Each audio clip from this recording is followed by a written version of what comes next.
Imagine Gambia is a very poor country. Let's face the facts. Countries like Sierra Leone, Ivory Coast, Liberia, these countries are really, they're endowed with natural resources. In the context of gold, diamond, bauxite, chromite, iron ore, even petroleum. But imagine the wars they fought for years. Go back and see. It has retarded all what they've gained over the years. In other words, give them a very serious setback. And Gambia is a very poor country. We cannot afford to allow conflict in this country. It is not in our collective interest. Yeah. Sorry, I would like to. I want to know what can you do as your role to unite the political leaders in the Gambia? Because as you see, most of the political leaders in the Gambia, some of them are into this tribalism, as you said. So, what is your role, and what will be your greatest advice that you can put across to them? I mean, to be honest with you, it's a concerted effort, not an individual effort. My views, your views should be very resonant and very direct to the point. If this is a view shared by all of us to say we would like to see us working together as a nation, let's look at this. Look at it in this way: Gambia is all Gambians. Period. Politics aside, tribalism aside, and that is a major message, in my opinion, we should filter down. If this is something embraced by every Gambian, alone we cannot do it. But we can always make the clarion call to say, let's not do it. Why? We've seen it from other countries. It went the other way. In other words, it degenerated into a conflict situation of unprecedented proportion. So Gambia, in my opinion, we should not allow that to happen. Thank you. You are watching VM International TV, and welcome. Earlier today, CDS Drame met the governor of West Coast Region, Lamin Sane, concerning about how to maintain peace and stability in the Gambia.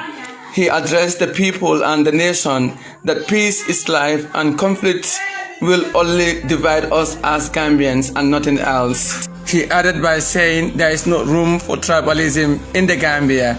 Gambia is a small country. Let's maintain peace, love and stability. Nobody would emerge as a winner if there's a problem in this country. All of us stands to lose, including my very side. We are talking out of experience. We've served in conflict-ridden countries. We've seen the repercussions of conflict. Conflict comes with a lot of repercussion. In Israel, usually always, there's wanton destruction to lives and properties. In Israel, there's what we call vicious circle. In Israel, there's what we call deep-felt animosity. Although people can forgive, but they cannot forget. It's a natural instinct. You guys basically as journalists, usually always having drawn useful lessons from other conflict situations across the world.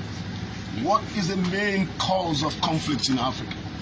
One of the main causes is tribalism, nepotism, and other forms. But mostly in Africa, tribal sentiments is the main cause of conflict in Africa.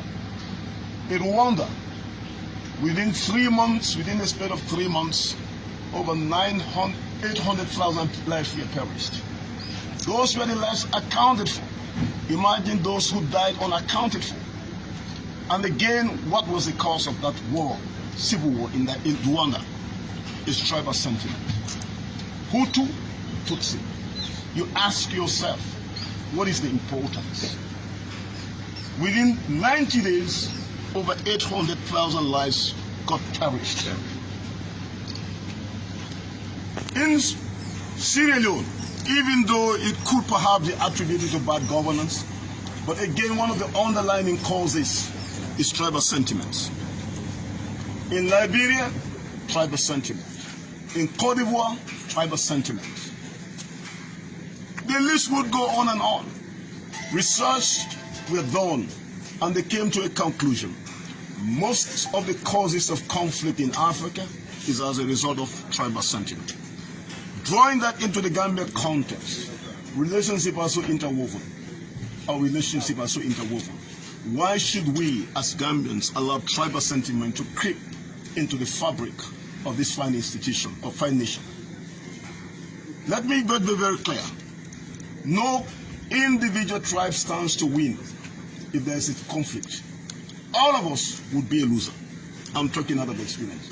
either directly or indirectly. Everybody is going to be a loser. There's nobody would emerge as a winner.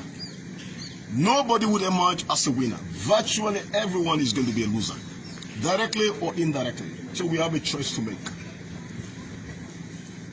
Gambia, by the very size of Gambia, by the very nature of Gambia, we're all interrelated, directly or indirectly, through intermarriages. So then, let's ask ourselves this question. What is the rationale to advance tribal sentiment? What do we gain out of that? Let me ask you this question. You are the peace ambassadors. Let's give peace a start.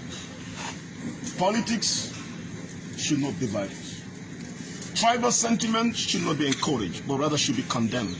They're all peace-loving Gambians. That's my strong message I want to share with you. Well, sir, you as the CDS of the Gambia National Army, and army as an institution, what are you doing to make sure that you curb, tribalism in the country? If you look at it, I've been going around the country. I've engaged my troops. The essence of my trip is to see the working and living conditions of troops under my command. Equally use that moment, perhaps, to put across or use the platform to share with them my perspective as to what I expect from each and every one of them. And the perspective is such a wide perspective. How do we reorganize and restructure the armed forces? And what individually and collectively we can play to advance that agenda as a team. Because in my strong view, it's a teamwork. I may have the vision, I may have all the plans, but again, it requires consultative efforts and synergy of efforts. Meaning every single members of the armed forces, we have a role to play. And together I want to believe we can advance our collective agenda together. Now, on the issue of peace and security, I've engaged governors, regional governors, members of the other security apparatus across the country, and other stakeholders. My message is the same message. How do we collectively work together to advance the agenda of peace and security in this country?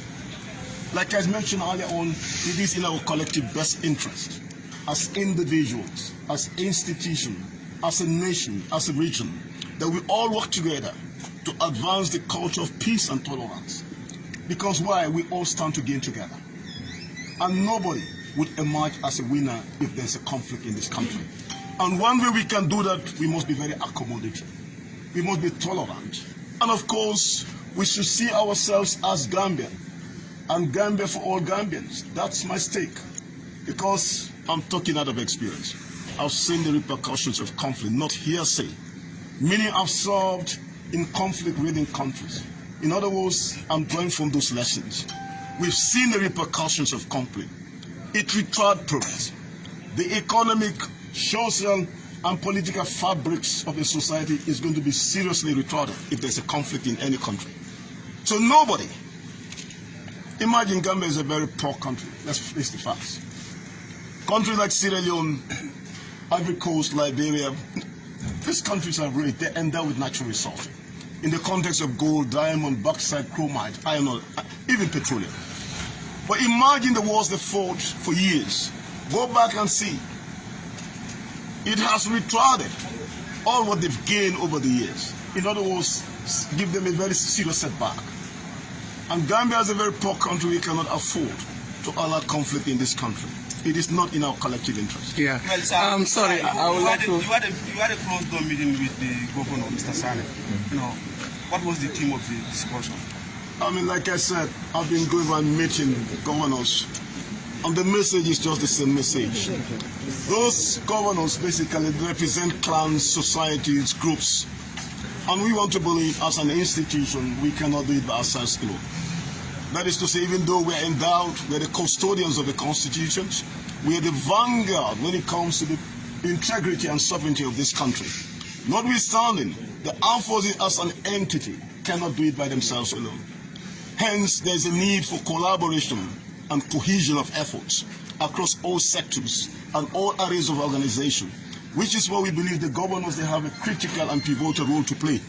Because they administer people. We expect them perhaps to share with the average Gambians the need for us to work together. more so in the interest of how do we preserve peace and tranquility in this country. They have a role to play. My message is one of those.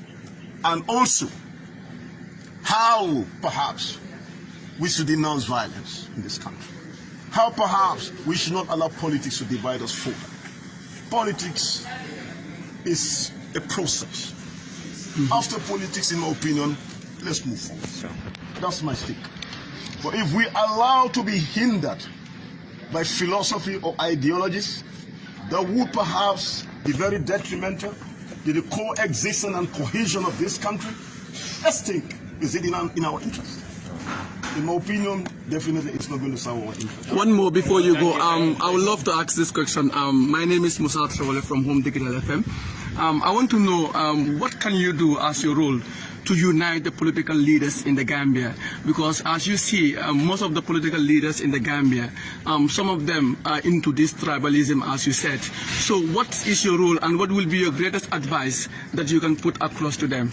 I mean, to be honest with you, it's a concerted effort, not an individual effort. My views, your views should be very resonant and very direct to the point. If this is a view shared by all of us to say we would like to see us working together as a nation, let's look at this. Look at it in this way: Gambia is for all Gambians. Period. Politics aside, tribalism aside, and that is the major message, in my opinion, we should filter down. If this is something embraced by every Gambian, alone we cannot do it. But we can always make the clarion call to say, let's not do it. Why? We've seen it from other countries. It went the other way. In other words, it degenerated into a conflict situation of unprecedented proportions. So Gambia, in my opinion, we should not allow that to happen. Thank you. Thank you very much. Thank you.